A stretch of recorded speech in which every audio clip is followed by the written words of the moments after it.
Hello student, our topic is on equality और आज हम इसमें डिग्निटी और कॉन्स्टिट्यूशन के द्वारा कौन कौन से प्रोविज़न किए गए हैं फॉर इक्वालिटी वो देखेंगे। आप स्क्रीन में एक सीन देख रहे हैं।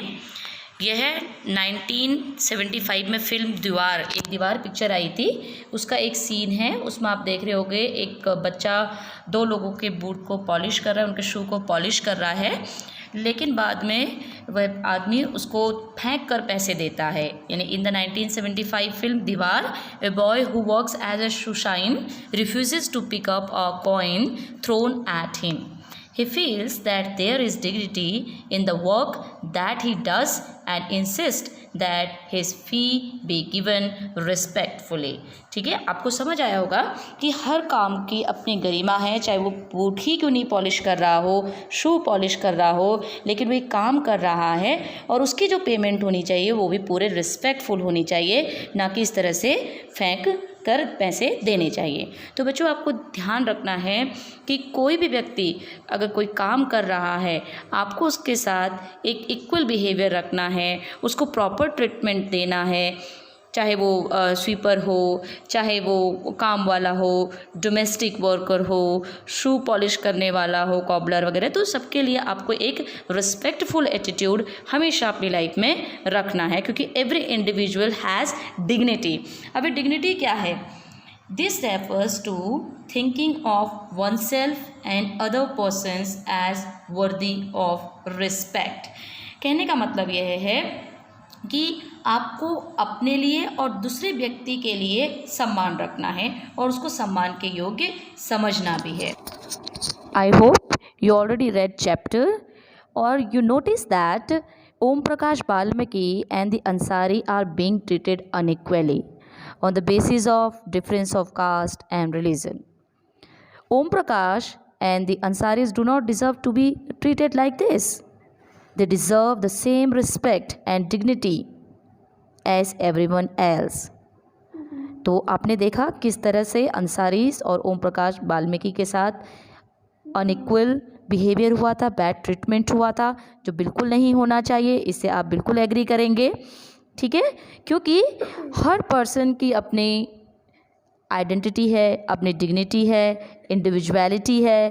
तो gender, birth place, caste, colour, religion, इनके बेस पर कोई डिस्क्रिमिनेशन नहीं होना चाहिए, ठीक है?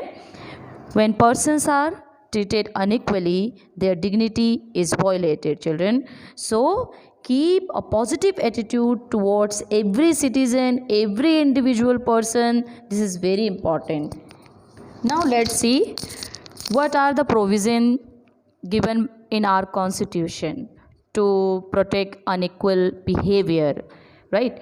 So first of all, what is constitution? Constitution is a document that lay down the basic rules and regulations for people and the government in the country to follow. यानी कुछ ऐसे रूल एंड रेगुलेशन है जिसको सभी के द्वारा उसको follow करना है। तो कॉन्स्टिट्यूशन में क्या कहा गया है? कॉन्स्टिट्यूशन में कहा गया है, यहाँ पे मैंने रेड लाइन भी अंडरलाइन किया है, उसको आप देखेंगे।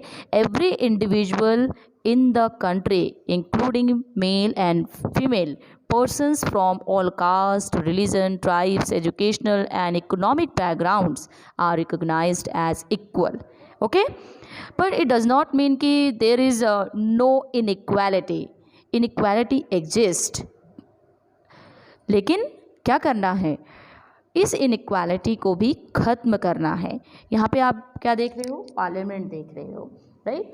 आपको पता है जो हमारे इलेक्टेड रिप्रेजेंटेटिव्स हैं वो कहाँ आते हैं? पार्लियामेंट में आते हैं, ठीक है? तो पार्लियामेंट अगर हम बात करेंगे तो the parliament is the cornerstone of our democracy and we are represented in it through our elected representatives. Children, you remember your previous video जहाँ पे मैंने डेमोक्रेसी के बारे में डिटेल से आपको बताया था।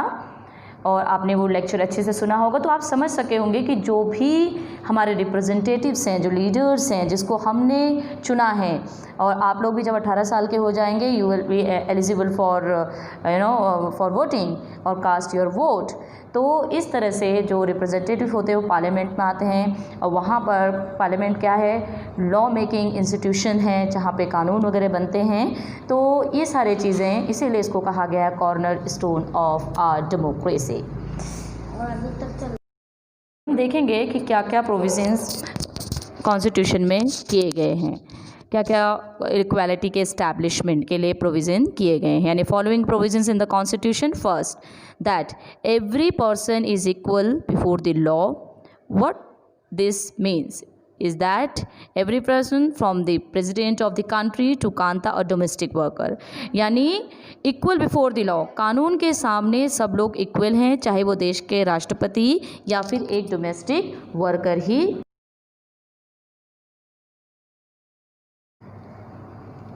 देश के प्रेसिडेंट हों चाहे एक डोमेस्टिक वर्कर कांता, तो they have to obey the same law, right.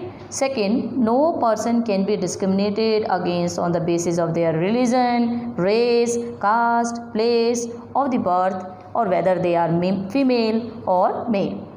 Third, every person has access to all public places including playground, hotel, shops and market. यानी इन सब चीज़ों का इस्तेमाल, चाहे वो प्लेग्राउंड है, होटल है, शॉप है, मार्केट में, किसी को आने से मना नहीं किया जाएगा। क्यों नहीं किया जाएगा? क्योंकि ये सब जो हैं वो सबके द्वारा इस्तेमाल किया जा सकता है। अगर आने से मना किया जा रहा है तो ये क्या होगा, अनइक्वल बिहेवियर होगा, इल ट्रीटमेंट होगा, अगेंस्ट कॉन्स्टिट्यूशन होगा। ठीक है, चाहे टेम्पल्स हों, चाहे प्लेग्राउंड हो, होटल हो, शॉप्स हो, मार्केट हो, वेल हो, तो सभी सिटीज़न उस पब्लिक प्रॉपर्टी का इस्तेमाल कर सकते हैं। अगला जो है, untouchability has been abolished beta, this is very very important।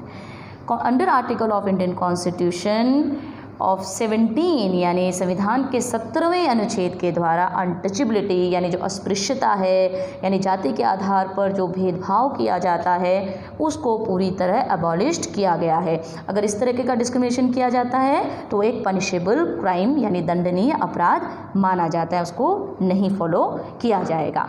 ठीक है, तो इस तरह से आप ध्यान देंगे, इन चीज़ों को कॉन्स्टिट्यूशन में दिया गया है और सभी नागरिकों को बराबर दर्जा देने की यहाँ पर बात की गई है, यानी all will be treated as equally, सभी समान रूप से उनको ट्रीटमेंट दिया जाएगा।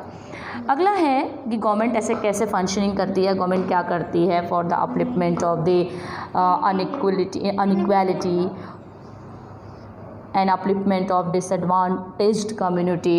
ठीक है, the two ways in which the government has tried to implement the equality that is guaranteed in the constitution is first through laws and second through the government programs or schemes to help disadvantaged community। ठीक है, तो हम इसको detail में देखें। और इसी तरह की एक स्कीम थी mid day meal scheme. This programme introduced in all government elementary school to provide children with cooked lunch, यानी स्कूल में बच्चों को दिन का भोजन दिया जाता है। अब आप कह रहे होगे इसमें बहुत बड़ी बात क्या है। देखो बच्चों, कुछ बच्चे बहुत गरीब होते हैं और कई बार ऐसा होता है कि वो काम की तलाश में स्कूल नहीं आ पाते हैं। अगर उन्हें खाना वहीं मिलेगा तो वो स्कूल भी आएंगे। और उसके अलावा जो टीचर्स थे वो कहा करते थे कि बच्चे खाना खाने के लिए घर जाते तो वापस लौट के लंच ब्रेक के बाद नहीं आते हैं, इससे उनकी पढ़ाई इफ़ेक्ट होती थी। ठीक है, तो इसीलिए मिड डे मील शुरू किया गया। Tamil Nadu was the first state in India to introduce this scheme in 2001। 2001 में तमिलनाडु एक ऐसा पहला राज्य था जिसने मिड डे मील जो योजना है उसे अपने स्कूलों में और 8 तक की क्लास, फर्स्ट टू 8 तक की क्लास के बच्चों को मध्याह्न भोजन यानी मिड डे मील दिया जाने लगा था। अब इसके क्या इफ़ेक्ट हुए? सबसे पहले इसके बड़े पॉजिटिव इफेक्ट है इस स्कीम के। More poor children have begun enrolling and regularly attending school. बहुत सारे बच्चे स्कूल में एडमिशन कराने लग गए और दूसरा वो रेगुलर स्कूल आने लग गए क्योंकि उनको जो खाना है वो स्कूल में ही मिलने लगा, जिससे बच्चे का मन पढ़ाई में भी लगने लगा था। ठीक है, तो इन सब चीज़ों को आप ध्यान रखोगे कौन सी स्कीम आई, किसको लॉन्च किया गया और किस तरीके से इसको आगे बढ़ाया गया। बच्चों, while government programs play an important role in increasing equality of opportunity, there is much that still needed to be done. It means that government is launching many programs for the upliftment of disadvantaged people, but there is a lots of many more things also required. For example, social equality is again very important, economic equality is very important, right? और जो socially अगर मैं बात करूँ तो हर किसी की individual की जिम्मेदारी है कि वो किसी को इन्फीरियर ना समझे, ठीक है, because every person deserves to be treated with dignity children, right? तो जो हमें अपना टेम्परामेंट है, अपना जो तरीका है वो इस तरीके का होना चाहिए कि हम जिस तरह की डिग्निटी अपने लिए रखते हैं उसी तरीके की डिग्निटी रिस्पेक्ट हम दूसरे के लिए भी रखें, ठीक है। Thank you. आपको ये लेक्चर समझ आया होगा। होप आप इससे काफ़ी कुछ सीखोगे, एक बेहतरीन सिटीज़न बनोगे, एक बेहतरीन इंसान बनोगे। Thank you.